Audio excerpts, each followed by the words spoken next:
ಪಾಕಿಸ್ತಾನಕ್ಕೆ ಮತ್ತೆ ಶಾಕ್ ಕೊಟ್ಟಿದೆ ಕೇಂದ್ರ ಸರ್ಕಾರ.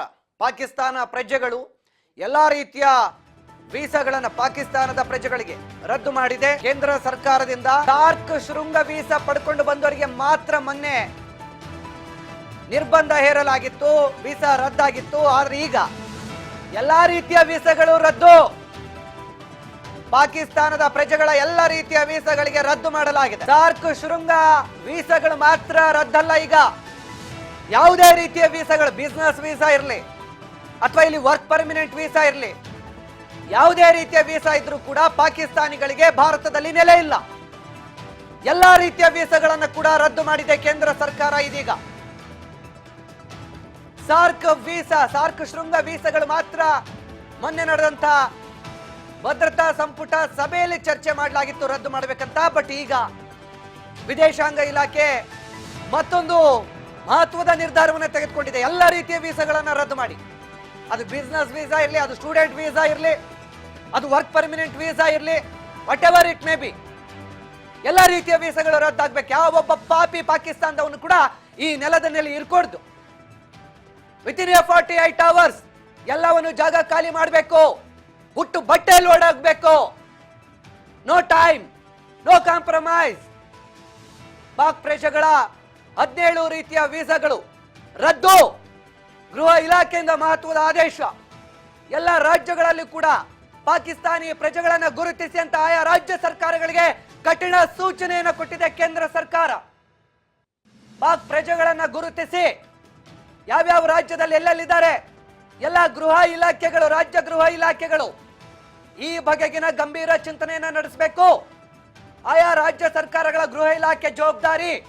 ಯಾವುದೇ ರಾಜ್ಯದಲ್ಲಿ ಪಾಕಿಸ್ತಾನದ ವೀಸಾ ಮೇಲೆ ಅವ್ನು ಸ್ಟೂಡೆಂಟ್ ಆಗಿರ್ಲಿ, ಅವ್ನು ಟೆರರಿಸ್ಟ್ ಆಗಿರ್ಲಿ, ಅವ್ನು ಬಿಸಿನೆಸ್ ಪರ್ಸನ್ ಆಗಿರ್ಲಿ, ಅವನೇನು ಇಲ್ಲಿ ದಬಾಕ್ತಿದ್ರು ಕೂಡ ಅವನ್ನ ಮೊದಲು ಕಿತ್ತು ಹೋಗಿರಿ ಹೊರಗಡೆ. ಇಂಥದ್ದೊಂದು ಮಹತ್ವದ ನಿರ್ಧಾರವನ್ನ ಕೇಂದ್ರ ಸರ್ಕಾರ ತೆಗೆದುಕೊಂಡಿದೆ. ಎಲ್ಲ ರಾಜ್ಯಗಳ ಸಿಎಂಗಳಿಗೂ ಕೂಡ ಅಮಿತ್ ಶಾ ಸೂಚನೆ ಕೊಟ್ಟಿದ್ದಾರೆ.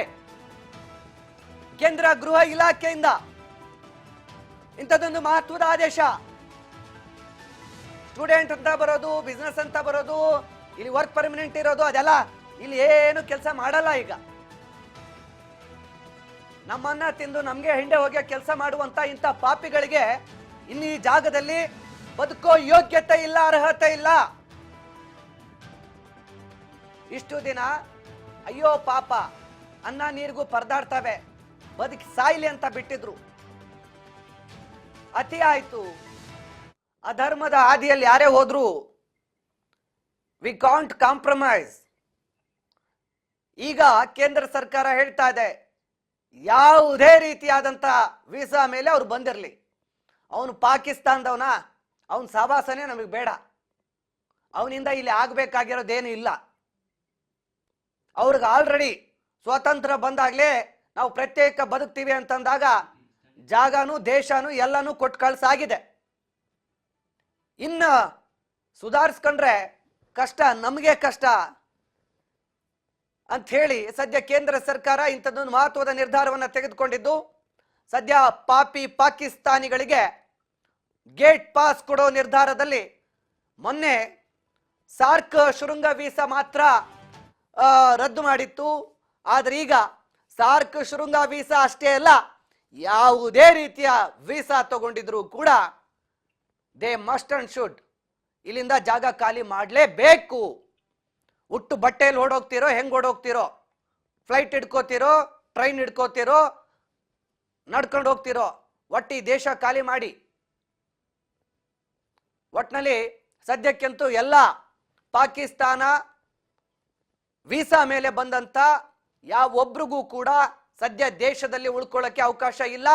ರಾಜ್ಯದ ಯಾವುದೇ ಮೂಲೆಯಲ್ಲೂ ಉಳ್ಕೊಳ್ಳೋಕೆ ಅವಕಾಶ ಇಲ್ಲ. ಆಯಾ ರಾಜ್ಯಗಳು ಇದನ್ನ ಗಂಭೀರವಾಗಿ ತೆಗೆದುಕೊಳ್ಬೇಕು.